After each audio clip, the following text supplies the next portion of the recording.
बिस्मिल्लाहिर्रहमानिर्रहीम। Respected all, अस्सलाम वालेकुम वरहमतुल्लाहि वबरकातुहू। मैं आप सबको आज के सेमिनार में खुशामदीद कहता हूँ। आज के सेमिनार का टाइटल है selling users to advertisers using technology. ये डिजिटल हेल्थ सीरीज़ का हमारा पहला सेमिनार है और मैं हूँ डॉक्टर राव मोहम्मद अदील नवाब। हमारे सेमिनार्स का एक मकसद ये भी है कि हम अपने तालीमी इदारों में, इंडस्ट्री में और माशरे में एक कल्चर डेवलप कर सकें मुस्कुराने का और हौसला अफजाई करने का। हुजूर सल्लल्लाहु अलैहि वसल्लम ने फरमाया, जिसका मफहूम है कि अपने भाई के सामने तुम्हारा मुस्कुराना तुम्हारे लिए सदका है। एक बहुत बड़े ऑफिसर के पास उनका मुलाजिम आया और कहने लगा, आपके स्कूल के दोस्त आपसे मिलने के लिए आए हैं। ऑफिसर ने हैरत से पूछा, तुम्हें कैसे पता चला कि मेरे स्कूल के दोस्त हैं? मुलाजिम, जनाब वो कह रहे हैं कि ढक्कन घर पे है। तो आपसे मुद्दबाना अर्ज़ है कि इस सेमिनार के दौरान अपने चेहरे पे स्माइल रखें और इसके साथ साथ लोगों की हौसला अफजाई भी करें। पहला दोस्त दूसरे दोस्त से कि अगर रोज़ाना बीवी की तारीफ़ की जाए तो घर में लड़ाई नहीं होती और घर का माहौल खुशगवार रहता है। पहला दोस्त, बहुत अच्छी टिप दी है, मैं आज घर जाके इस पे अमल करूँगा। जब वो घर आया तो उसकी बीवी किचन में रोटियां पका रही थी। उसने बीवी को देखते ही कहा, वाह क्या अंदाज है, आज तो आप बहुत ही खूबसूरत लग रही हैं। ये सुनकर बीवी ने रोटी पकाना छोड़ दी और बैठ के रोने लग गई। शौहर ने परेशान होकर पूछा, क्या हुआ? तो बीवी कहने लगी कि बिजली का बिल ना अदा करने की वजह से मीटर कट चुका है, मुन्ने की फीस का वाउचर भी आया रखा है और ऊपर से तुम भी नशा करके आ गए हो। तो आपसे रिक्वेस्ट है कि हमेशा हंसते मुस्कुराते रहें और लोगों की हौसला अफजाई करते रहें। ये जो हमारा सेमिनार है, इसका जो पहला सेक्शन है उसमें मैं प्रेजेंट करने की कोशिश करूंगा व्हाट्स गोइंग ऑन। ख़ास तौर पे जो पिछले 30 साल हैं उसमें बहुत सारी टेक्नोलॉजिकल डेवलपमेंट्स हुई हैं और बहुत तेज़ी से हुई हैं और उनका हमारी लाइफ पर क्या इम्पैक्ट है। आपसे पहला मुद्दबाना सवाल है कि जो हमारे डिजिटल हेल्थ की सीरीज़ के सेमिनार्स हैं, इनका क्या मकसद है? काइंडली कोई गेस करेगा कि हम ये क्यों कंडक्ट कर रहे हैं? जी प्लीज़।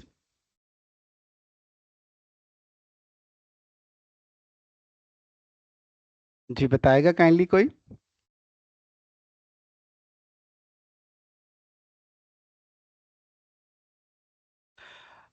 टेक्नोलॉजी जिसको हम यूज़ करते हैं इसके बहुत सारे फ़ायदे हैं और हम उनसे अवेयर भी हैं, लेकिन इन सेमिनार्स में हम अवेयरनेस रेज़ करना चाह रहे हैं उस एक ऐसे इशू के बारे में जो तकरीबन पिछले 17 साल से हमारे सामने है।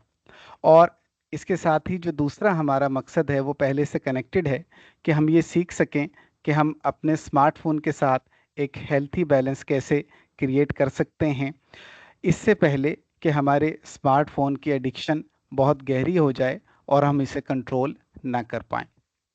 आपसे अगला क्वेश्चन है कि दुनिया में जो बड़ी-बड़ी आईटी की सर्विसेज हैं और टेक कंपनीज़ हैं, वो कौन-सी हैं, कब लॉन्च हुई और उनके एस्टिमेटेड नंबर ऑफ यूज़र्स कितने हैं? काइंडली कोई बताएगा जी, बड़ी सर्विसेज और टेक कंपनीज़ के बारे में?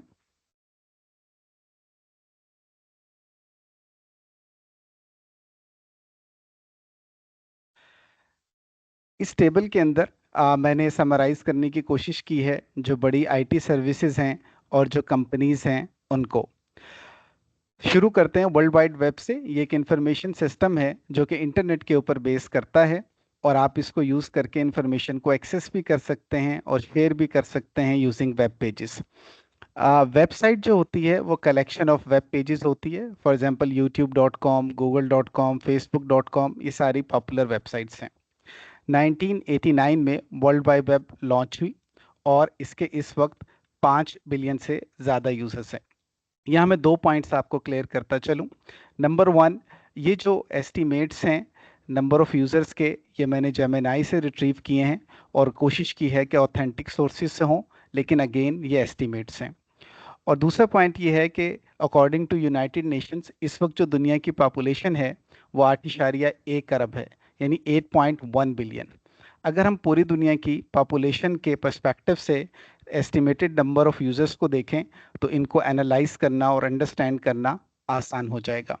तो वर्ल्ड वाइड वेब के जो यूजर्स हैं वो इस वक्त 5 बिलियन से ज़्यादा हैं।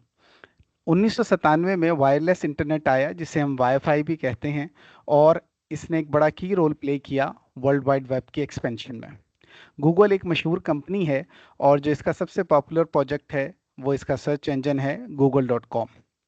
1998 में लॉन्च हुई और इसके 4 बिलियन से ज़्यादा यूजर्स हैं। फेसबुक बड़ी टेक कंपनी है और जो सोशल नेटवर्किंग वेबसाइट है facebook.com वो सबसे ज़्यादा पॉपुलर है। ये 2004 में लॉन्च हुई और इसके 3 बिलियन से ज़्यादा यूजर्स हैं। यूट्यूब एक ऑनलाइन वीडियो होस्टिंग और शेयरिंग वेबसाइट है। ये 2005 में लॉन्च हुई और इसके 2.5 बिलियन से ज़्यादा यूजर्स हैं। ट्विटर एक शॉर्ट मैसेजिंग कम्युनिकेशन वेबसाइट है। ये 2006 में लॉन्च हुई और इसके 430 मिलियन से ज़्यादा यूजर्स हैं।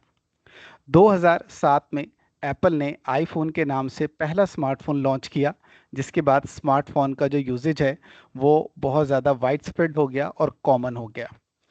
स्मार्टफोन की 3 खास बातें हैं। नंबर 1, इसमें आप इंटरनेट को यूज़ कर सकते हैं। नंबर 2, आप इसमें ऐप्स को इंस्टॉल कर सकते हैं और उनको यूज़ कर सकते हैं। और नंबर 3, ये पोर्टेबल है और इजी टू कैरी है। जो स्मार्टफोन है, सिर्फ 17 साल के अंदर इसकी पूरी दुनिया में 4 बिलियन से ज़्यादा यूजर्स हैं। यानी दुनिया की जो आधी पॉपुलेशन है उससे ज़्यादा के पास स्मार्टफोन है।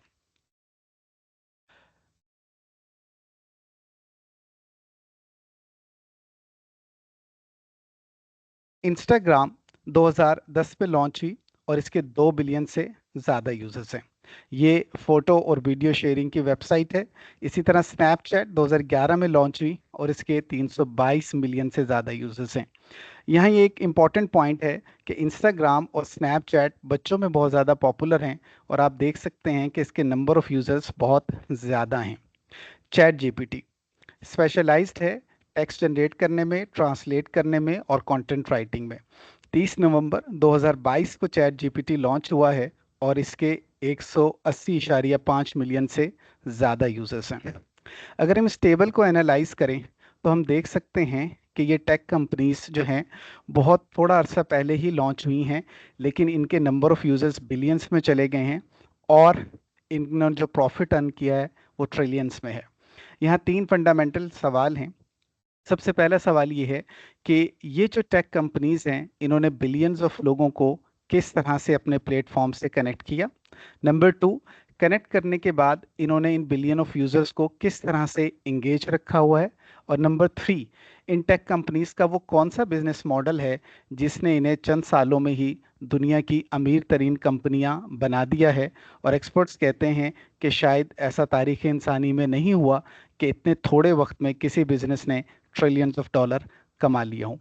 इन क्वेश्चंस के आंसर्स हम अपने सीरीज ऑफ सेमिनार्स में देने की कोशिश करेंगे। ये जो अगला सवाल है ये बहुत ज़्यादा इम्पोर्टेंट है कि हम रोज़ाना कितनी मर्तबा ऑनलाइन जाते हैं, अपनी डिवाइसेस को चेक करते हैं। काइंडली कोई बताएगा जी? Any guess? I think so more than 20. जी, according to Techmark we check our devices about 221 times per day. हम रोज़ाना तकरीबन 221 मरतबा अपनी डिवाइसेस को चेक करते हैं, जिसका मतलब है कि हम तकरीबन हर 4.3 मिनट के बाद अपनी डिवाइसेस को चेक करते हैं। अगर हम देखें कि ये नंबर अलार्मिंगली हाई है, लेकिन यहाँ एक बड़ा इंपॉर्टेंट सवाल है कि वो कौन सी अर्ज है कि हम हर 4.3 मिनट के बाद अपनी डिवाइसेस को चेक कर रहे हैं। वो क्या रीजंस हैं कि हम इतने शॉर्ट टाइम के बाद अपनी डिवाइसेस को चेक कर रहे हैं। और अगर आप नॉर्मली सोशल गैदरिंग्स में किसी शादी के फंक्शन में या किसी और गेट टुगेदर में देखें तो आप नोट करेंगे कि हर थोड़ी देर के बाद कोई ना कोई मेंबर जो है वो अपनी डिवाइस को चेक कर रहा है और हम लॉन्ग स्पैन के लिए फोकस नहीं कर पा रहे। इसकी क्या रीज़न है, इसको भी इंशाल्लाह हम अपने सीरीज ऑफ सेमिनार्स में डिस्कस करेंगे। आपसे जो अगला सवाल है कि क्या आप अपने स्मार्टफोन के बगैर रह सकते हैं। फॉर एग्जांपल, अगर आपसे हम्बली ये रिक्वेस्ट की जाए कि आप एक दिन के लिए अपने स्मार्टफोन से दूर रहें और इसे इस्तेमाल ना करें, और कॉल्स करने के लिए, कम्युनिकेशन के लिए आप एक बेसिक फ़ोन भी यूज़ कर सकते हैं without internet, without mobile apps, जी, काइंडली कोई बताएगा?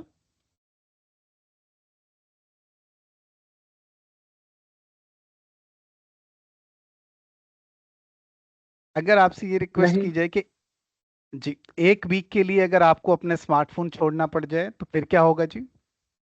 Are you willing? आप रेडी हैं? अगर एक महीने के लिए कहा जाए और एक साल के लिए कहा जाए, और अगर आपसे ये कहा जाए जो आपकी बाकी ज़िंदगी है वो स्मार्टफोन आप यूज़ ना करें और अपने जो काम हैं वो और डिवाइसेस के साथ कर लें। यहाँ पे ये एक फंडामेंटल क्वेश्चन है, जैसे मैंने भी अर्ज़ किया कि हम 4.3 मिनट के बाद अपना फ़ोन चेक कर रहे हैं, और क्या हम अपने स्मार्टफोन से कुछ वक्त के लिए दूर रहने को तैयार हैं या नहीं, ये बड़े इम्पोर्टेंट सवाल हैं। और हमारे अंदर क्या स्मार्टफोन एडिक्शन तो नहीं पैदा हो गई, और वो स्मार्टफोन एडिक्शन गहरी तो नहीं होती चली जा रही। इस सवालों को भी हम इस सीरीज़ ऑफ सेमिनार्स में इंशाल्लाह एक्सप्लोर करने की कोशिश करेंगे। तो अगर मैं इस सेक्शन को समराइज करूं, तो इसमें मैंने ये प्रेजेंट करने की कोशिश की है कि जो टेक कंपनीज हैं वो बहुत थोड़े अरसे के अंदर ट्रिलियंस ऑफ डॉलर कमा चुकी हैं, और उन्होंने बहुत थोड़े अरसे के अंदर बिलियंस ऑफ यूजर्स को कनेक्ट कर लिया अपने प्लेटफॉर्म से, और उनको एंगेज रखा हुआ है। ये कैसे हुआ, इसको समझने के लिए ज़रूरी है कि हम जो सिलिकॉन वैली के प्रोडक्ट्स हैं उनको अंडरस्टैंड करें, और इन टेक कंपनीज का जो बिजनेस मॉडल है उसको समझें। इसलिए सेमिनार के दूसरे सेक्शन में मैं प्रेजेंट करूंगा products of Silicon Valley. Kindly आप में से कोई बताएगा व्हाट इज सिलिकॉन वैली? जी प्लीज।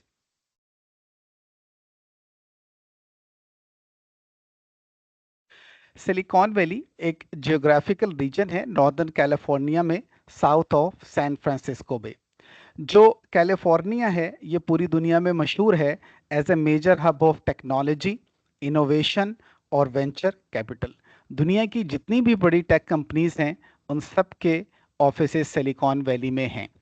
ये जो मैं अगली दो स्लाइड्स प्रेजेंट करने जा रहा हूँ ये बहुत ज़्यादा इंपॉर्टेंट हैं।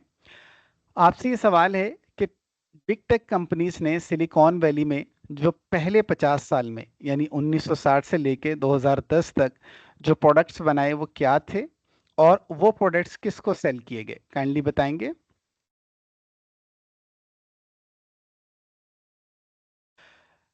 जो प्रोडक्ट डेवलप किए गए वो हार्डवेयर और सॉफ्टवेयर सॉल्यूशंस थे, और ये सॉल्यूशन कस्टमर्स को सेल किए गए। ये बड़ा एक सिंपल नाइस बिजनेस था। हार्डवेयर सॉल्यूशंस में फॉर एग्जांपल पेंटियम 586 बना, पेंटियम 1, पेंटियम 2 बना, और इसी तरह से डिफरेंट सीरीज के लैपटॉप्स बने और वो कस्टमर्स को सेल हुए।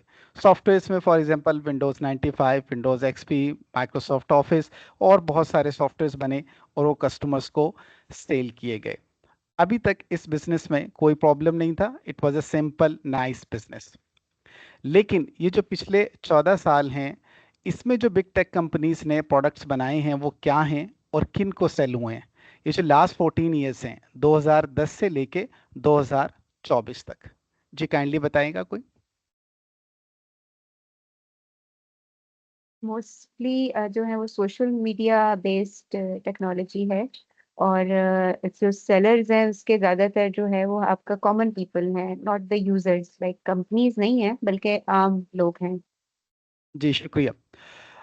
एक्सपर्ट्स ये कहते हैं कि लास्ट 14 ईयर्स में टेक कंपनीज में शिफ्ट आया है, और जो उनका प्रोडक्ट है वो ये है कि they are selling their users. जो प्रोडक्ट्स बनाए हैं टेक कंपनीज ने, फॉर एग्जांपल यूट्यूब है, फेसबुक है, इंस्टाग्राम है, स्नैपचैट है, जो यूज़र्स हैं जो हम लोग हैं we are not paying for it, हम इसके लिए पे नहीं कर रहे, हम इसे मुफ्त में इस्तेमाल कर रहे हैं।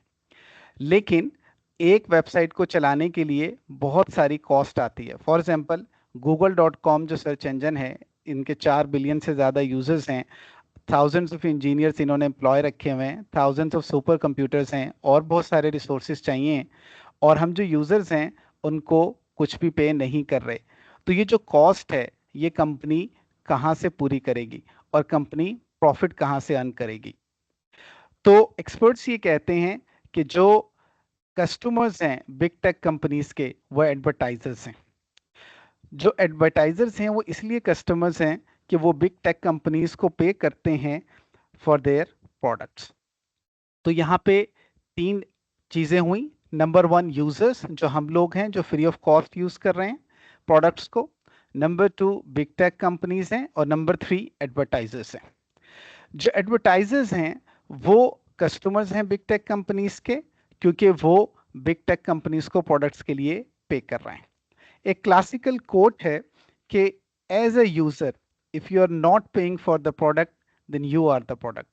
अगर आप किसी प्रोडक्ट को यूज कर रहे हैं और आप उसके लिए पे नहीं कर रहे, तो ये समझ लें कि आप ही प्रोडक्ट हैं। जो मेरी नेक्स्ट स्लाइड्स हैं उनमें इसको मैं मजीद डिटेल में एक्सप्लेन करने की कोशिश करूंगा।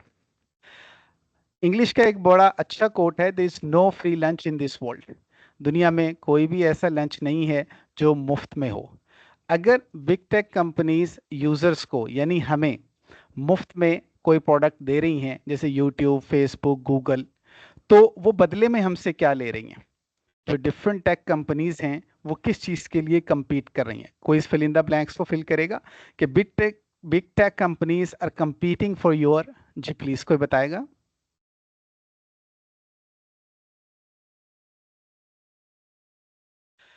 जो बिग टेक कंपनीज हैं वो हमारी अटेंशन के लिए compete कर रही हैं। हर बिग टेक कंपनी ये चाहती है कि हमारी ज़्यादा से ज़्यादा अटेंशन उनके प्लेटफॉर्म के लिए डिवोट हो जाए। इसका मतलब ये हुआ कि जो बिग टेक कंपनीज हैं उनका जो बिजनेस मॉडल है वो यूजर्स की अटेंशन के ऊपर बेस करता है। अब सवाल ये है कि जो बिग टेक कंपनीज हैं उनका बिजनेस मॉडल क्या है? जी काइंडली कोई एक सेंटेंस में बताएगा।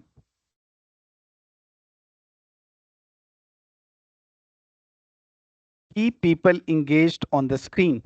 बिग टेक कंपनीज का बिजनेस मॉडल ये है कि लोगों को ज़्यादा से ज़्यादा स्क्रीन के ऊपर इंगेज रखें। जो अगला क्वेश्चन है वो इससे कनेक्टेड है कि बिग टेक कंपनीज क्यों चाहती हैं कि लोग स्क्रीन के साथ इंगेज रहें? काइंडली कोई बताएगा जी।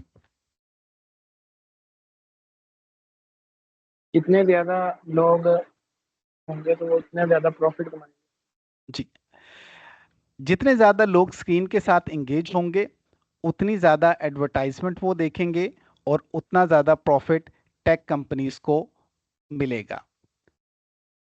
यहाँ पे एक पॉइंट और समझना ज़रूरी है कि जो एडवर्टाइजर्स हैं वो बिग टेक कंपनीज को क्यों पे करते हैं? काइंडली कोई बताएगा जी।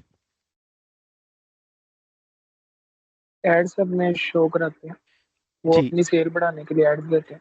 जी, जो एडवर्टाइजर्स हैं उनके जो एड्स हैं वो बिग टेक कंपनीज हमें दिखाती हैं, अपने यूजर्स को दिखाती हैं। इसलिए जो एडवर्टाइजर्स हैं वो बिग टेक कंपनीज को पे करते हैं। Advertisers pay for showing the ads to अस।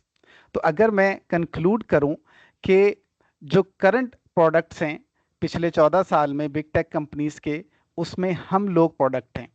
जो हमारी अटेंशन है वो प्रोडक्ट है, और इसको बिग टेक कंपनीज एडवर्टाइजर्स को सेल कर रही हैं। अगर मैं इस सेक्शन को समराइज करूं तो जो बिग टेक कंपनीज का मॉडल है वो हमारी अटेंशन के ऊपर बेस करता है। हम जितना ज़्यादा टाइम उनके प्लेटफॉर्म के ऊपर गुजारेंगे उतनी ज़्यादा एडवर्टाइजमेंट्स चलेंगी और उतना ज़्यादा प्रॉफिट बिग टेक कंपनीज को मिलेगा। इसलिए वो चाहते हैं कि हम ज़्यादा से ज़्यादा उनके प्लेटफॉर्म पे इंगेज रहें।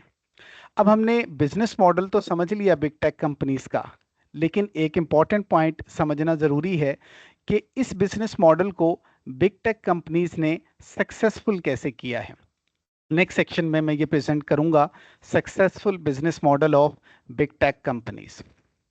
यहाँ पे एक बहुत ही इंपॉर्टेंट सवाल है कि what is being sold by big take companies to advertisers. अगर मैं एक वर्ड में आपसे पूछूं कि बिग टेक कंपनीज ने एडवर्टाइजर्स को कैसे कन्विंस किया है कि वो उनको पे करें?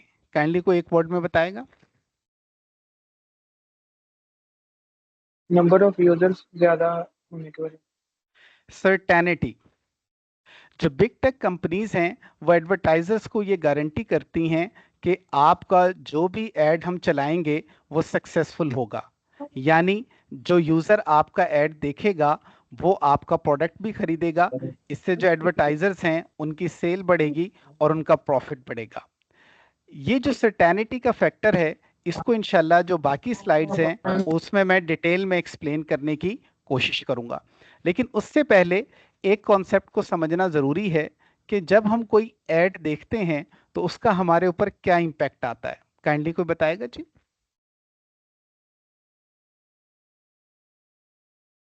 जब हम कोई ऐड देखते हैं तो एक स्लाइट चेंज आती है हमारे बिहेवियर और परसेप्शन में। हमारा बिहेवियर और परसेप्शन चेंज होना शुरू हो जाता है। जो एडवर्टीजमेंट है इसमें बहुत सारे टैक्टिक्स यूज होते हैं ताकि आपके बाइंग डिसीजंस को इन्फ्लुएंस किया जा सके और चेंज किया जा सकते। उसमें जो सबसे बड़ा टैक्टिक है वो रेपिटेशन है। जिस चीज़ को हम बार बार देखते हैं उससे हम फेमिलियर हो जाते हैं और वो हमें नॉर्मल लगती है। एडवर्टाइजर्स हम पे एड्स की भरमार कर देते हैं और हमें बार बार ऐसे इमेजेस और वीडियोस दिखाए जाते हैं जिनसे हमें लगता है कि ये प्रोडक्ट हमारे लिए बहुत ही ज़रूरी है। हालांकि हो सकता है कि एक्चुअल में हमें उसकी कोई ज़रूरत ना हो। इसके अलावा जो एडवर्टीजमेंट के टैक्टिक्स हैं उसमें आपके इमोशंस को मैनिपुलेट किया जाता है।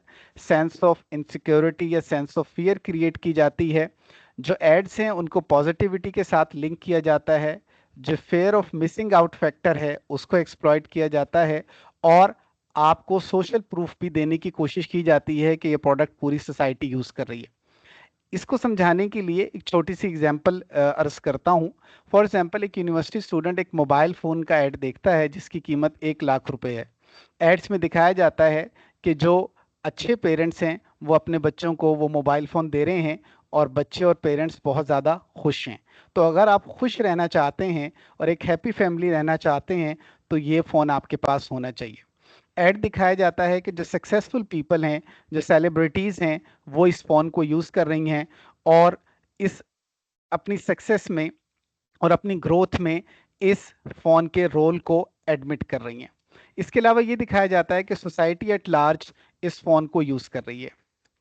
जब यूनिवर्सिटी स्टूडेंट बार बार इन एड्स को देखता है तो उसका जो बिहेवियर और परसेप्शन है उसमें स्लाइड चेंज आती है और वो ये फील करता है कि अगर मेरी फैमिली ने हैप्पी रहना है, मैंने सक्सेसफुल होना है और मैंने सोसाइटी में सबके साथ चलना है तो इस फ़ोन का होना मेरे लिए बहुत ज़रूरी है।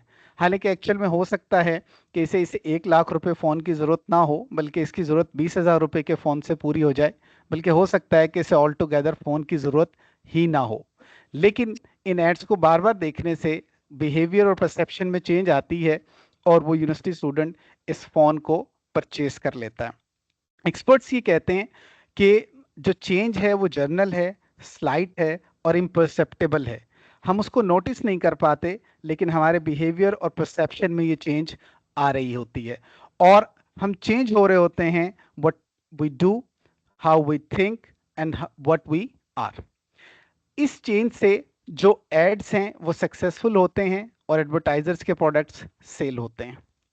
यही वो सर्टेनिटी है जो बिग टेक कंपनीज जो है एडवर्टाइजर्स को सेल करती हैं कि हम जो यूजर्स हैं उनकी परसेप्शन उस डायरेक्शन में चेंज कर देंगे जिसमें आप चाहते हैं।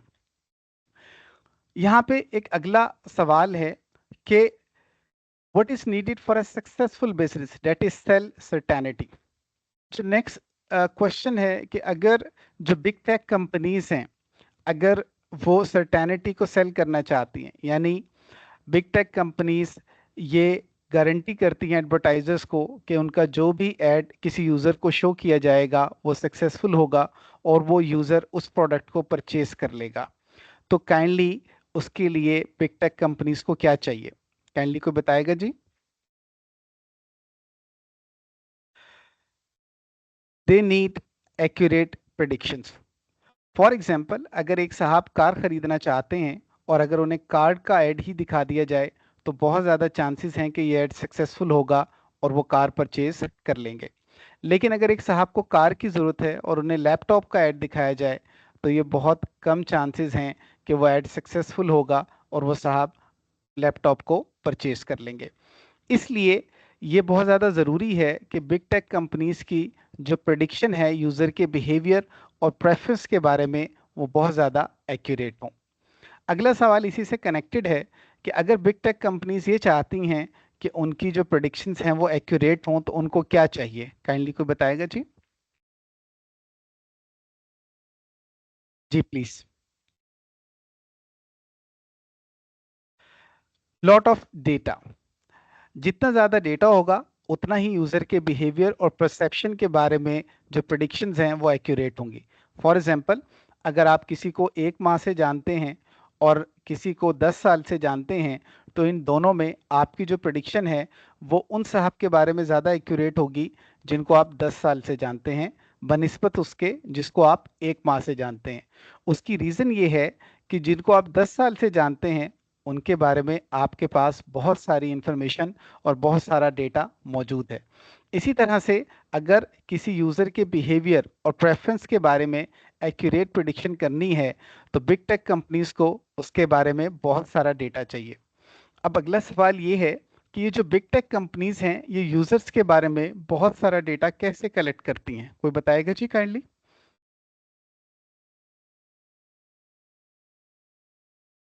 इसके लिए जो टेक्निक यूज़ होती है उसको कहते हैं सर्वेलेंस कैपिटलिज्म।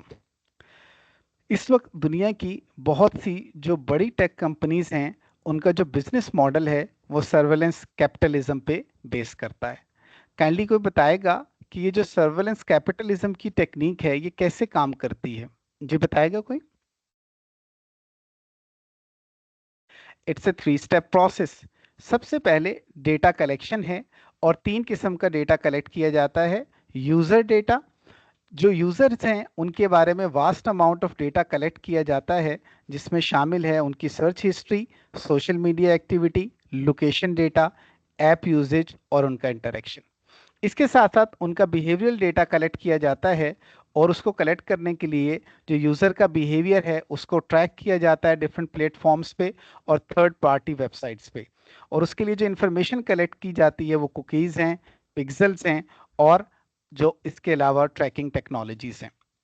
जो तीसरी किस्म का डेटा यूज़र के बारे में कलेक्ट किया जाता है वो उसकी डेमोग्राफिक इंफॉर्मेशन है जिसमें शामिल है उसकी एज, उसकी जेंडर, उसके इंटरेस्ट और जो यूज़र प्रोफाइल के एट्रीब्यूट्स हैं और उसके इंटरेक्शंस। हर यूज़र के बारे में ये vast of amount of data collect किया जाता है।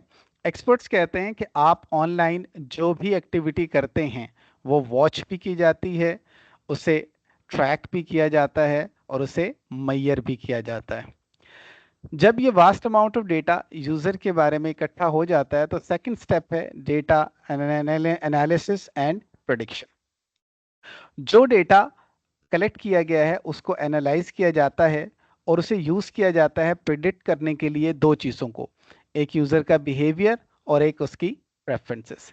जब ये accurate predictions big tech companies के पास आ जाती हैं तो फिर स्टेप 3 आता है सेलिंग यूजर्स टू एडवर्टाइजर्स। जो बिग टेक कंपनीज हैं वो ये एक्यूरेट प्रिडिक्शन सेल करती हैं एडवर्टाइजर्स को और दूसरे बिजनेसेस को, और वो फिर टारगेट करते हैं हमें यानी यूजर्स को पर्सनलाइज्ड मैसेजेस के थ्रू, पर्सनलाइज एडवर्टीजमेंट के थ्रू, टारगेटेड एडवर्टाइजमेंट के थ्रू, ताकि उनके ज़्यादा से ज़्यादा प्रोडक्ट बिकें और उनका प्रॉफिट इंक्रीज हो सके।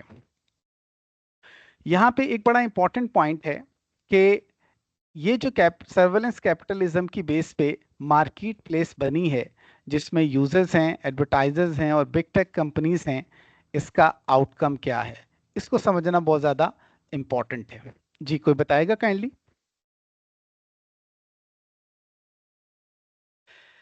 ये पॉइंट बहुत ज़्यादा इंपॉर्टेंट है कि एक ऐसी मार्केट प्लेस बन चुकी है जिसका बिजनेस मॉडल सिर्फ एक चीज़ को इंश्योर करना है कि जो एडवर्टाइजर्स हैं वो ज़्यादा से ज़्यादा कैसे सक्सेसफुल हों, क्योंकि जितने ज़्यादा एडवर्टाइजर सक्सेसफुल होंगे वो उतने ही ज़्यादा एड चलाने के पैसे बिग टेक कंपनीज को देंगे और बिग टेक कंपनीज का प्रॉफिट भी बढ़ेगा।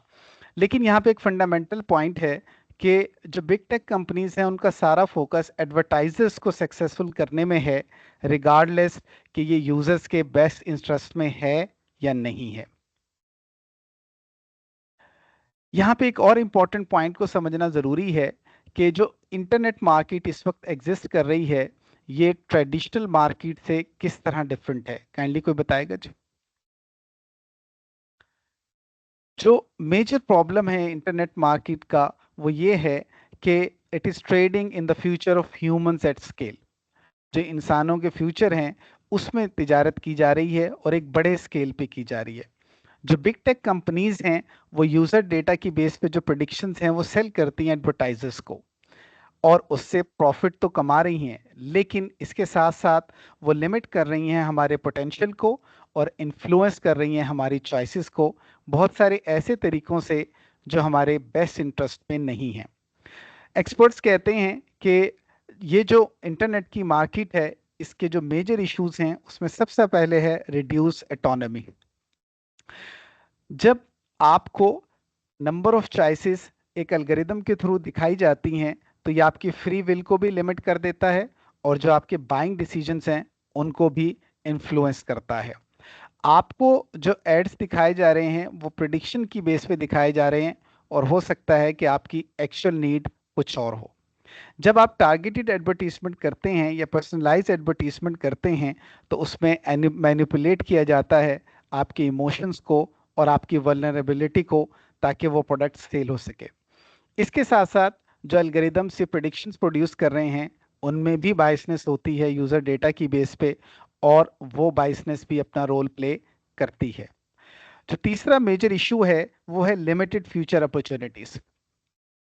जब टारगेटेड या पर्सनलाइज्ड एडवर्टीजमेंट होती है तो आपको एक सेट नंबर ऑफ ऑप्शंस दिए जाते हैं और आपने उनमें से सेलेक्ट करना है, लेकिन आप न्यू आइडियाज़ और न्यू अपॉर्चुनिटीज़ को एक्सप्लोर नहीं कर सकते, जिसका नतीजा ये है कि आप एक फिल्टर बबल के अंदर स्टक हो जाते हैं और आपकी जो लर्निंग है वो रुक जाती है, और ये सारी की सारी चीज़ें आपके एग्जिस्टिंग बिहेवियर पे और बिलीव्स पे बेस करती हैं। यहाँ पे ये समझना बहुत ज़्यादा इंपॉर्टेंट है कि जो big tech companies vast amount of data collect करती हैं यूजर्स का, इसका वो क्या करती हैं, क्योंकि यहाँ एक बड़ा इंपॉर्टेंट पॉइंट है कि 4 बिलियन से ज़्यादा यूजर्स हैं गूगल के, 3 बिलियन से ज़्यादा फेसबुक के हैं। इतने सारे यूजर्स को इतने थोड़े टाइम में कनेक्ट करना और उनको इंगेज रखना, ये ह्यूमन जो एम्प्लॉयज़ हैं उनके बस की बात नहीं है। तो और हर यूज़र को उसका पर्सनलाइज्ड जो है ऐड दिखाना based on his behaviour and preferences, ये भी ह्यूमन रिसोर्सेज के साथ पॉसिबल नहीं है। तो ये बड़ा इंपॉर्टेंट है समझना कि ये बिग टेक कंपनीज इस डेटा के साथ क्या कर रही हैं। काइंडली कोई बताएगा जी। जो डेटा कलेक्ट किया जाता है उसे फीड किया जाता है सिस्टम्स को, और इनके दो मेन कैरेक्टरिस्टिक्स हैं। नंबर वन, कि ये जो सिस्टम्स हैं इनमें कोई भी ह्यूमन सुपरविजन नहीं है, और नंबर टू, ये जो सिस्टम्स हैं ये दिन ब दिन बेहतर होते जाते हैं प्रेडिक्शंस में। ये बेहतर होते जाते हैं ये प्रेडिक्ट करने में कि हम कौन हैं, हमारा नेक्स्ट एक्शन क्या होगा, और जो है हु वी आर, हम कौन हैं। अब यहाँ पे जो मशीन लर्निंग है उसका रोल शुरू होता है, और इसमें दो पॉइंट इंपॉर्टेंट हैं कि जो मशीन है वो खुद ब खुद लर्न करती है, और दूसरा, जो मशीन है उसकी प्रिडिक्शन दिन ब दिन बेहतर होती चली जाती है। एक आखिरी सवाल है डेटा से रिलेटेड, कि डेटा के बारे में एक मिसकंसेप्शन आमतौर पर एग्जिस्ट करती है, और काइंडली कोई बताएगा वो मिसकंसेप्शन क्या है। वो मिसकंसेप्शन ये है कि our data is being sold. लोग ये समझते हैं कि जो हमारा डेटा कलेक्ट कर रही हैं बिग टेक कंपनीज वो सेल कर देती हैं, हालांकि ऐसा नहीं है। एक्चुअल में ये है कि जितनी भी बिग टेक कंपनीज हैं वो सब अपने अपने मॉडल्स बिल्ड कर रही हैं, और उन मॉडल्स का ये पर्पस है कि वो हमारे नेक्स्ट एक्शन को एक्यूरेटली प्रिडिक्ट कर सकें। अब जिस कंपनी का मॉडल सबसे अच्छा होगा वो विन कर जाएगी, और इन मॉडल्स को जो बिल्ड करने के लिए चाहिए है वो यूज़र डेटा है। इसलिए कोई भी कंपनी डेटा को सेल नहीं करती, बल्कि वो उसको यूज़ करती है मोर एक्यूरेट मॉडल बिल्ड करने के लिए। अगर मैं इस सेक्शन को समराइज करूं तो इसमें मैंने ये प्रेजेंट करने की कोशिश की है कि बिग टेक कंपनीज का जो बिजनेस मॉडल है वो सक्सेसफुल क्यों है, क्योंकि वो एडवर्टाइजर्स को सर्टेनिटी सेल कर रहे हैं। वो एडवर्टाइजर्स को ये गारंटी देते हैं कि आपका एड राइट यूज़र को दिखाया जाएगा और वो सक्सेसफुल होगा, आपकी सेल्स बढ़ेंगी और आपका प्रॉफिट बढ़ेगा। और ये इंश्योर करने के लिए big tech companies accurate predictions करती हैं, और एक्यूरेट प्रेडिक्शंस के लिए लॉट ऑफ यूज़र डेटा को कलेक्ट करती हैं और अपने सिस्टम्स को ट्रेन करती हैं। जो नेक्स्ट सेक्शन है उसमें मैं ये एक्सप्लेन करने की कोशिश करूंगा कि जो बिग टेक कंपनीज हैं वो अपने जो गोल्स हैं, प्रॉफिट मैक्सिमाइजेशन है, उसको किस तरीके से अचीव कर रही हैं। क्योंकि इतने बिलियंस ऑफ यूजर्स को ह्यूमन रिसोर्स के थ्रू कनेक्ट करना और इंगेज रखना प्रैक्टिकली पॉसिबल नहीं है। तो इसको समझना बहुत ज़्यादा ज़रूरी है कि ये किस तरह से हो रहा है। सो इस सेक्शन में मैं प्रेजेंट करूंगा backbone of achieving big tech goals. आपसे सवाल है, कोई बताएगा कि बिग टेक कंपनीज के 3 बड़े गोल हैं वो कौन कौन से हैं? जी काइंडली कोई बताएगा।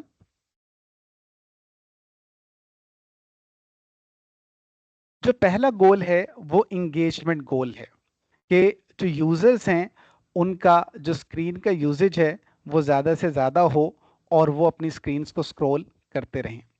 जो दूसरा गोल है वो ग्रोथ गोल है कि जो यूजर्स हैं वो बार बार उन प्लेटफॉर्म्स पे आएं, अपने दोस्तों को और लोगों को भी इनवाइट करें और उनके दोस्त आगे अपने दोस्तों को इनवाइट करें और नंबर ऑफ यूजर्स बढ़ते रहें। इन 2 गोल्स के साथ जो तीसरा गोल है वो एडवर्टीजमेंट गोल है कि जैसे जैसे लोग प्लेटफॉर्म से इंगेज हो रहे हैं और वो ग्रो कर रहा है प्लेटफॉर्म, नंबर ऑफ यूजर्स बढ़ रहे हैं, उसके साथ साथ यूजर्स को एड्स भी दिखाते रहें ताकि टेक कंपनीज का जो प्रॉफिट है वो इंक्रीज होता चला जाए। ये सवाल बड़ा इंपॉर्टेंट है कि जो टेक कंपनीज हैं अपने इन तीनों गोल्स को अचीव करने के लिए क्या यूज करती हैं, ये तीनों बिग गोल्स कैसे अचीव हो रहे हैं। जी प्लीज कोई बताएगा। ये each of these 3 goals are powered by algorithms. जो बिग टेक कंपनीज हैं वो अल्गोरिदम्स को यूज कर रही हैं इन तीनों गोल्स को अचीव करने के लिए। यहाँ पे ये क्वेश्चन है कि अल्गोरिदम्स क्या हैं which are running of thousands of some super computers. Kindly कोई बताएगा जी अल्गोरिदम क्या है। Algorithms are opinions embedded in code. Algorithms opinions होते हैं जिनको सॉफ्टवेयर में या कोड में एम्बेड कर दिया जाता है। लेकिन यहाँ एक इम्पॉर्टेंट पॉइंट समझना बहुत ज़्यादा ज़रूरी है कि algorithms are not objective.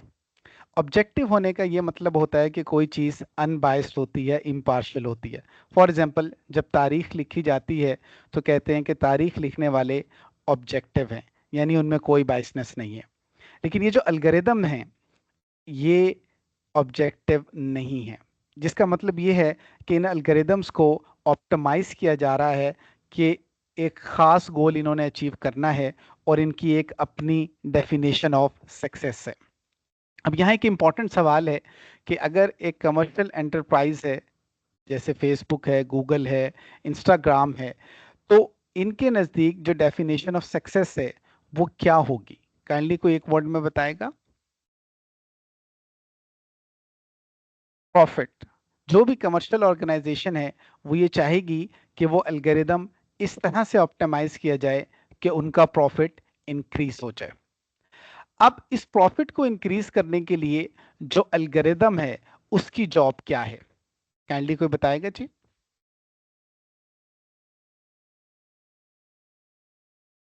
जो एल्गोरिदम है उसके 2 मेन काम है। नंबर 1 फिगर आउट करना व्हाट टू शो यू, कि एल्गोरिदम एक्यूरेटली प्रेडिक्ट करे कि आपको क्या दिखाया जाए कि आप स्क्रीन के साथ ज़्यादा से ज़्यादा इंगेज रहें और स्क्रीन को छोड़कर ना जाएं।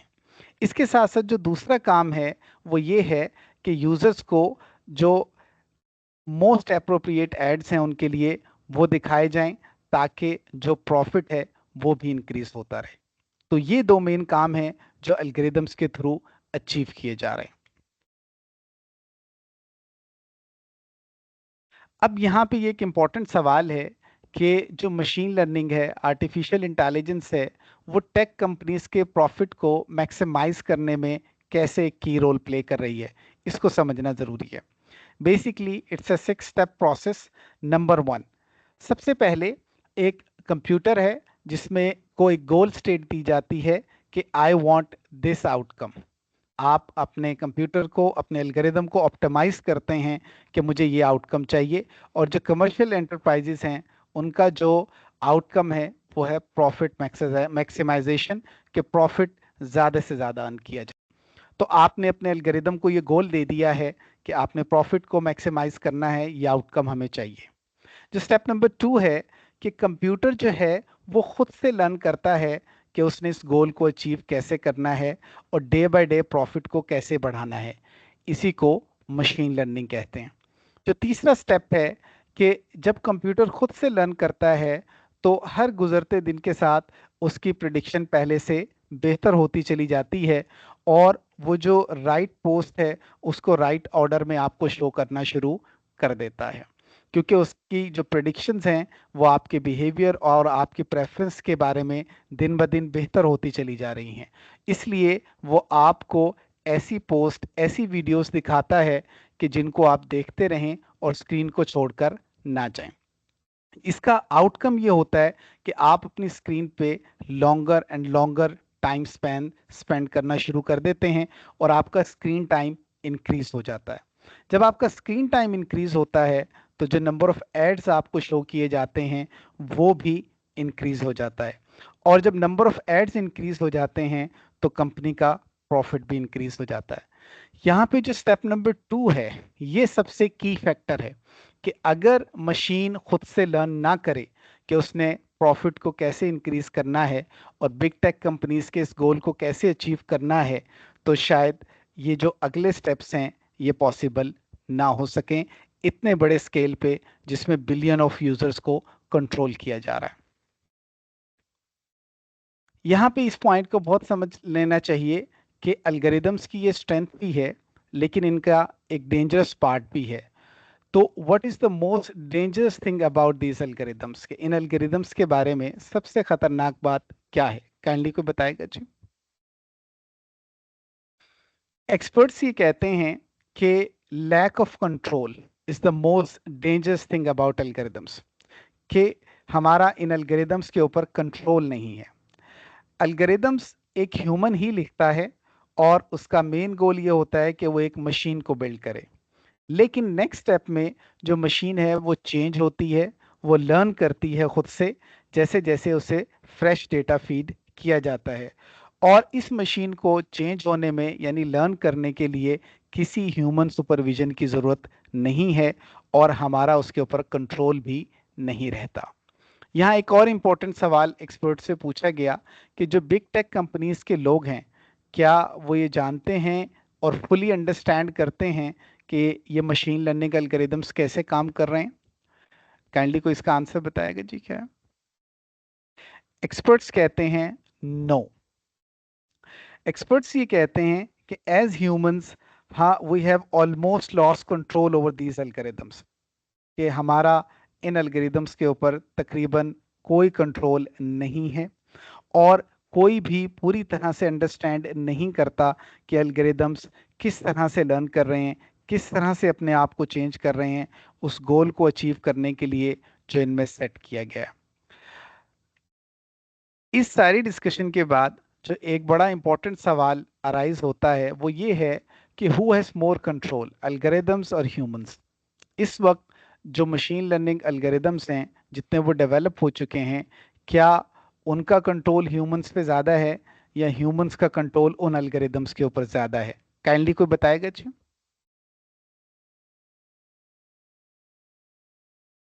एक्सपर्ट्स ये कहते हैं कि जो एल्गोरिदम्स का कंट्रोल है वो हमारे ऊपर ज़्यादा है बनिस्बत इसके जो हमारा कंट्रोल एल्गोरिदम्स के ऊपर है।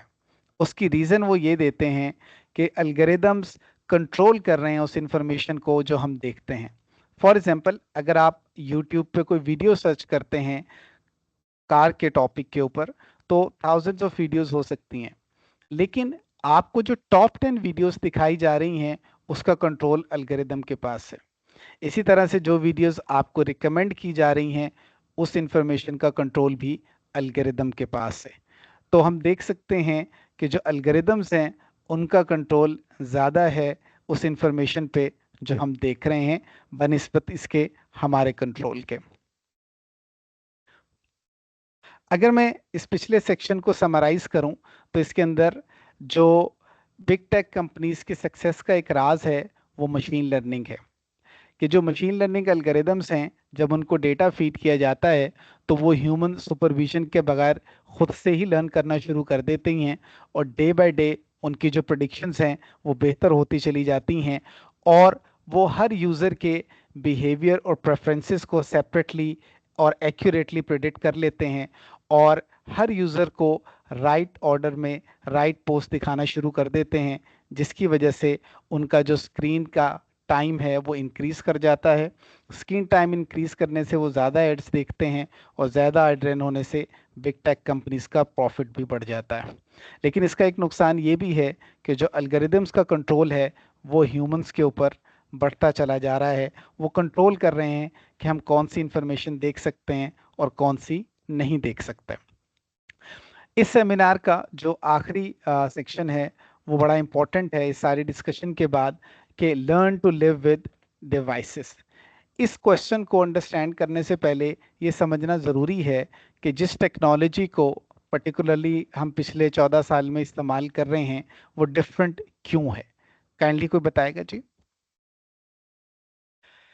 इसको समझने के लिए 3 चीज़ों को समझना ज़रूरी है कि सबसे पहले आप हैं, अल्लाह ने आपको एक हार्डवेयर दिया है और उसके अंदर एक ब्रेन है, और ब्रेन की एक लिमिटेड कैपेसिटी है चीज़ों को अंडरस्टैंड करने की, प्रोसेस करने की, वर्क करने की। आपके सामने जो है वो एक स्क्रीन है, और स्क्रीन के जो पीछे हैं वो थाउजेंड्स ऑफ इंजीनियर्स हैं और थाउजेंड्स ऑफ कंप्यूटर्स हैं, और जो इनका गोल है वो आपके गोल से डिफरेंट है। अब यहाँ पे एक फंडामेंटल क्वेश्चन है कि आप विन करेंगे या जो स्क्रीन की दूसरी साइड पे थाउजेंड्स ऑफ इंजीनियर्स हैं और सुपर कंप्यूटर्स हैं वो विन करेंगे। तो डेफिनेटली इसका आंसर ये है कि जो थाउजेंड्स ऑफ इंजीनियर्स हैं और थाउजेंड्स ऑफ सुपर कंप्यूटर्स हैं वो विन कर जाएंगे, और आपके बिहेवियर में और परसेप्शन में चेंजेस आती चली जाएंगी। इस सेमिनार का जो आखिरी क्वेश्चन है जो एक्सपर्ट्स ने इसको डिस्कस किया है वो ये आर्ग्यूमेंट है कि क्या हम इन डिवाइसेस के साथ रहना सीख जाएंगे, जैसा कि इससे पहले जो चीज़ें आई हमने उनके साथ रहना सीख लिया। फॉर एग्जांपल न्यूज़पेपर हैं, कंप्यूटर हैं, कार हैं, एक्सेट्रा हैं। अगर हम देखें कि हमारे घरों के जो डिज़ाइन है उसमें कार के लिए जगह होती है, बाइक के लिए जगह होती है, कंप्यूटर रखने के लिए जगह होती है, न्यूज़पेपर के लिए होती है। इसका मतलब ये है कि हमने इनके साथ रहना सीख लिया है। लेकिन एक फंडामेंटल सवाल है कि can we learn to live with devices. ये जो डिवाइसेस पॉपअप हुई हैं पिछले 17 साल में, जब स्मार्टफोन लॉन्च हुआ है 2007 में, उसके बाद से, तो क्या हम इनके साथ रहना सीख सकते हैं? ये बड़ा इंपॉर्टेंट क्वेश्चन है। तो काइंडली कोई बताएगा यस और नो। एक्सपर्ट्स कहते हैं नो, और उसकी वो रीज़न ये देते हैं कि जो टेक्नोलॉजी, जो डिवाइसेस हम यूज़ कर रहे हैं, बेसिकली ये जो डिवाइसेस हैं they are driven by technology that is advancing exponentially. अगर हम 1960 से लेके 2024 तक देखें तो 1960 की जो कार है और 2024 की जो कार है उसमें जो डेवलपमेंट्स तो हुई हैं, लेकिन वो इतनी तेज़ी से नहीं हुई जितनी तेज़ी से टेक्नोलॉजी में हुई है। एक्सपर्ट्स कहते हैं कि जो 1960 की टेक्नोलॉजी है और आज की टेक्नोलॉजी है, आज की जो टेक्नोलॉजी है वो ट्रिलियंस ऑफ टाइम उससे बेहतर है, और इसके अंदर बहुत ज़्यादा एक्सपोनेंशियल लेवल पे ग्रोथ हो रही है। दूसरी बड़ी रीज़न ये है कि ये जो टेक्नोलॉजी है ये खुद से लर्न कर रही है, और दिन ब दिन इसकी जो प्रेडिक्शन है हमारे बारे में, हमारे बिहेवियर के बारे में और हमारी प्रेफरेंसेस के बारे में बेहतर से बेहतर होती चली जा रही है। और तीसरी जो बात है कि ये जो टेक्नोलॉजी है इसको कोई भी ह्यूमन सुपरविजन की ज़रूरत नहीं है। अगर मैं आज के सेमिनार को समराइज करूं, selling users to advertisers using technology, तो जो पिछले 14 साल हैं 2010 से लेके 2024 तक, जो बिग टेक कंपनीज हैं वो दुनिया की अमीर तरीन कंपनीज बन चुकी हैं इंसानी तारीख में। और इन्होंने इसको जो अचीव किया है अगर हम उसको समराइज करें तो वो है selling their users to advertisers using technology, particularly machine learning and artificial intelligence. जो यूजर्स की का बिहेवियर है और जो यूज़र्स की प्रेफरेंसेस की प्रेडिक्शंस हैं वो बिग टेक कंपनीज एडवर्टाइजर्स को सेल कर रही हैं ताकि वो राइट ऐड प्लेस कर सकें और उनके ऐड सक्सेसफुल हो सकें और उनका प्रॉफिट इंक्रीज हो सके। और इसको जो आसान किया है बिग टेक कंपनीज के लिए वो मशीन लर्निंग और आर्टिफिशियल इंटेलिजेंस है। जो हमारा नेक्स्ट सेमिनार है डिजिटल हेल्थ पे पार्ट 2,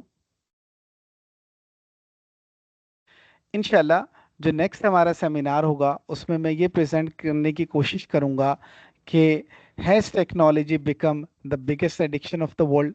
क्या ये जो टेक्नोलॉजी हम यूज़ कर रहे हैं ये दुनिया की सबसे बड़ी एडिक्शन तो नहीं बन चुकी। ये वो रेफरेंसेस हैं जो मैंने यूज़ किए हैं इस सेमिनार की प्रिपरेशन के लिए। अगर आप में से कोई डिटेल रीडिंग करना चाहता है या लिसनिंग करना चाहता है तो वो इन रेफरेंसेस को देख सकता है।